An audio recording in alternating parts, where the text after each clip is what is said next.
I'm Aaron Canada alongside John Schiffner on the Manager's Show on the Cape Cod Baseball Network. And Schiff, one of the most heartbreaking losses I've ever seen in my time here in Chatham so far last night. No, it was a tough loss. Hats off to Wareham. They worked one of the best closes in the league for 2 walks and almost a third walk, and the guy did what you're supposed to do.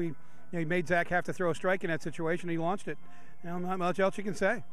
A lot of power shown off in last night's game, aside from that home run by Max Muncy. You got Richie Schaefer coming up with his 3rd bomb of the season. J.T. Watkins with the big home run as well. We swung well. I was very pleased because we made some adjustments at the plate that we asked them to do. We asked them to, really concentrate hard on 2 strike at bats.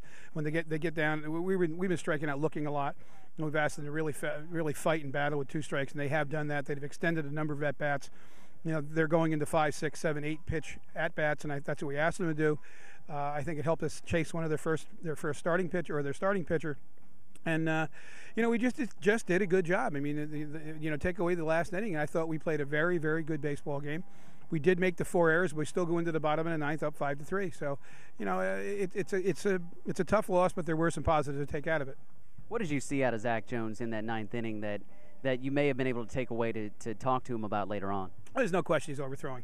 You just got to dial it down just a little bit, especially when you throw, you're missing location by feet instead of inches. You got to just take a deep breath and now concentrate and, let's locate a little bit better. We just can't afford to do that. He was all over the place, and that's Zach's a big boy. He knows how to fix that. He's thrown, he's had great outings, he's had weak outings, and Zach knows how to make adjustments, and I'm sure he will. How do you talk to a kid that can throw at 97 miles an hour when you're trying to help him get better with his control? And sometimes guys feel like they have to take a little bit off to fix their command, but there is a way to have them keep blowing up the guns at 96, 97 and have good command. Well, again, that's something that he has to change because, the scouts are impressed that you're 97, but if you can't throw a strike at 97, then what good are you? You've got to show them that you can consistently throw, 92 to 94 and locate, because if you locate 94, nobody's hitting it. You put that where you want to, underneath the hands, a batter's just not going to be able to get around in that pitch. Sure, you can, throw that 97, and every once in a while it's going to just blow past somebody, but if you're throwing, base on balls that they're base on balls, by throwing the ball all over the place, you're not helping yourself out. Again, the scouts are impressed, but they still need to see some kind of sign of location. And Zach's got that. He knows how to do that. It's just now he just has to make that adjustment. And his velocity is fantastic, but he needs to make some adjustments, and he will, and he has. He ran through it a little bit last summer. He made some adjustments last summer, and hopefully he'll make it this summer. Speaking of base on balls, Steven Perez took 2 last night from the leadoff spot. His OBP is at or near the top of the league, and he has really come alive as far as patience at the plate and overall plate discipline this year. Well, that's why he's hitting as well as he is. He's able to take that. He'll get it. He's a free swinger occasionally, but Steven looks the pitches over very well. He sets himself up at hitters' counts a lot and takes advantage of them. I mean, nobody hits a 2-1, 2-0 fastball better than Steven at this point.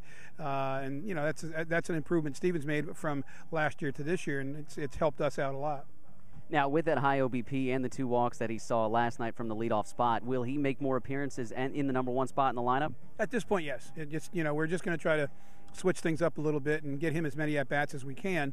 And that'll, we're just trying to see what we can do to get this, shake this lineup up a little bit. Do you move Amaral down to number 2, or can you slot him lower? We've moved Bo down lower. He's going to be in the 9 hole tonight because there's a lefty pitching, but that's a nice backup to have Bo hitting behind or in front of Steven, and once the game gets rolling, that's a pretty good situation to have. So, it's not like Bo is hitting badly to go 9. It's kind of trying to see if we can set the lineup up where we have, left-right situations following one another, and with a little bit of speed, a little bit of being able to get on base, and that's why we're doing that.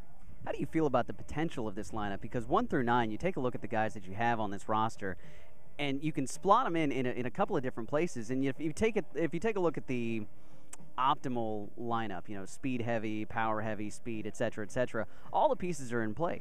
There's no question. That's why it's so disappointing for us as a coaching staff.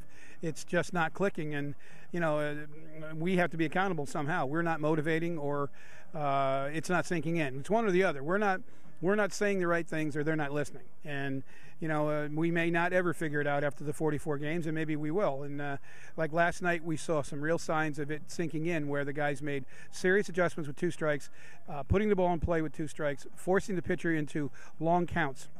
One of the things Scott and I were watching yesterday afternoon, which is what we're trying to, impart on our guys, Derek Jeter's first 2 at-bats for the Yankees, he saw 14 pitches before he hit his 3,000th hit, and that's what we need to do, is to extend a pitcher. That part of the reason why the Yankees were able to chase Price was because Jeter saw 14 pitches of his 60 pitches, so 46 of his pitches the other batters are seeing, and Jeter just worked him so hard that the other batters did the same thing, but they ended up chasing him.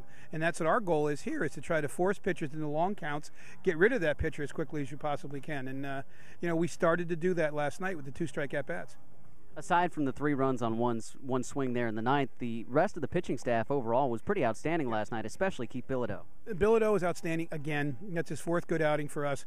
But Cookie was fantastic. Cookie threw the best he threw, and he's been throwing very well. He was throwing the ball hard to great spots. Very pleased with his performance. And like I said, Zach will be fine. Zach will figure things out because he can, and he's done that before. But, Bilodeau was outstanding as usual. It was a good baseball game for us except for the 9th inning. He's John Schiffner. I'm Aaron Canada. It's the Manager's Show on the Cape Cod Baseball Network.